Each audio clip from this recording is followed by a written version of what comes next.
A elevação do Amazonas à categoria de província em 5 de setembro de 1850 foi mais do que uma decisão política do Império Brasileiro. Foi um reconhecimento das demandas de um povo que se sentia isolado geograficamente, economicamente e politicamente. O Amazonas deixava de ser uma extensão distante do Grão-Pará para reconhecer sua própria voz e sua própria identidade. Eu estou na Praça da Saudade, em Manaus, em frente ao monumento de João Batista de Figueiredo Tenreiro Aranha. Ele foi um dos nomes mais importantes da nossa história, o primeiro presidente da província do Amazonas. Tenreiro Aranha assumiu a missão de organizar uma terra que, recém-emancipada do Grão-Pará, precisava de bases políticas e administrativas para se sustentar. Tenreiro Aranha, nascido em Belém do Pará, era um homem de letras e político. Sua passagem como presidente da província do Amazonas foi breve.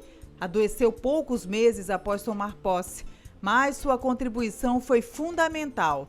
Ele foi responsável por lançar as primeiras diretrizes administrativas e pela instalação das instituições que garantiriam a autonomia do Amazonas. A ele devemos o primeiro passo para o nascimento da nossa Assembleia Provincial. O que se buscava agora para a nossa região era justamente uma independência do Grão-Pará, com uma tentativa de fazer um desenvolvimento econômico, um desenvolvimento social e principalmente uma independência política. Em 1852, 2 anos após a elevação, foi instalada a primeira Assembleia Legislativa Provincial do Amazonas. E o seu primeiro presidente foi o cônego Joaquim Gonçalves de Azevedo, que deu início a uma trajetória de representação política do povo amazonense. Aqui dentro da sede atual da Assembleia Legislativa do Amazonas, na Galeria dos Presidentes, a história ganha rosto. Cada retrato é uma página de uma história que começou em 1852, quando o cônego Joaquim Gonçalves de Azevedo foi o primeiro a presidir a nossa Casa Legislativa. De lá para cá, o Poder Legislativo se reinventou, mas manteve a essência, ser a voz do povo.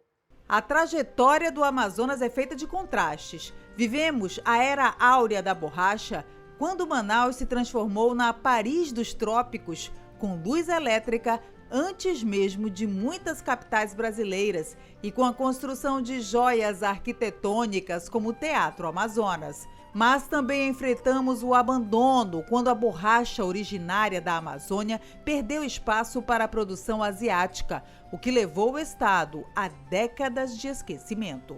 Em meados do século XX, o Amazonas ganhou novo fôlego com a criação da Zona Franca de Manaus, em 1967. Um projeto econômico que ainda hoje sustenta grande parte da nossa indústria, gera empregos e garante que o Amazonas continue sendo um polo estratégico para o Brasil. Hoje, os desafios do Estado são complexos. Lutamos contra o desmatamento, a exploração dos recursos naturais, o tráfico de animais, de drogas, ao mesmo tempo em que defendemos a preservação dos povos indígenas e de sua cultura. Enfrentamos o desafio de melhorar a nossa conexão com o resto do país, com estradas e infraestrutura, mas sem ferir o patrimônio mais importante do mundo, a floresta amazônica. E a gente precisa dessa independência, precisa sair dessa concentração de renda que tem aqui em Manaus e partir para o interior do estado. Aí sim nós temos uma independência mesmo, não somos mais dependentes do Pará, mas os nossos municípios continuam dependentes aqui da capital e a gente precisa libertar essas pessoas com geração de emprego, com geração de renda. Quero ressaltar aqui a invisibilidade das mulheres do interior do estado, mulheres que muitas vezes não têm acesso à maioria dos seus direitos, vivem em locais isolados, né, que muitas vezes não tem como recorrer a um Disque 190 ou a uma medida protetiva, meninas que sofrem todo tipo de violência em territórios indígenas, em áreas ribeirinhas, principalmente em nome dessas mulheres, para isso que eu luto todos os dias.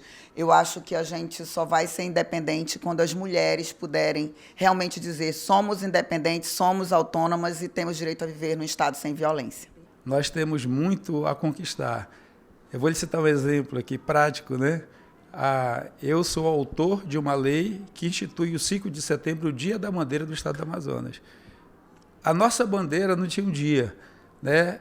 Quando eu faço essa citação, pode parecer uma coisa sem finalidade, né? Mas como sem finalidade? É a nossa bandeira. Ela foi instituída e ela não tinha um dia. Eu sou o autor da lei que instituiu o dia 5 de setembro, convergentemente com a celebração da elevação. Isso tem a ver com o civismo, né? Com o orgulho que nós temos de sermos amazonenses e de podermos buscar melhorias. Ao mesmo tempo, o povo amazonense reafirma sua identidade. Orgulha-se de ter raízes indígenas, de viver no meio da selva e de levar esse orgulho para o mundo através da moda. Ao reaproveitar os materiais naturais, a artesã Rafaela Potira cria peças e acessórios. Uma verdadeira obra de arte que reduz o impacto ambiental, preserva os saberes ancestrais e ainda gera renda. Da música. Amazonas, Amazonas, Amazonas, meu amor. Amazonas, Amazonas, Amazonas, meu amor.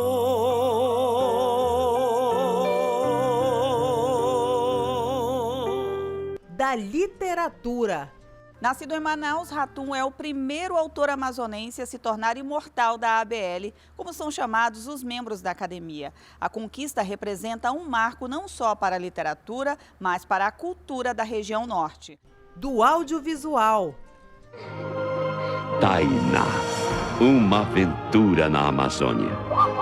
Você não pode perder. Tá indo fazer o que lá em Itacoatioca? Garantir meu lugar no céu. Você não tem medo da polícia, não? Ninguém pode fazer nada comigo. Deixe ninguém travar seu caminho, não. E da culinária. Como ela falou, é uma mistura que dá muito sabor. E aí, depois que come uma vez, não fica mais sem comer.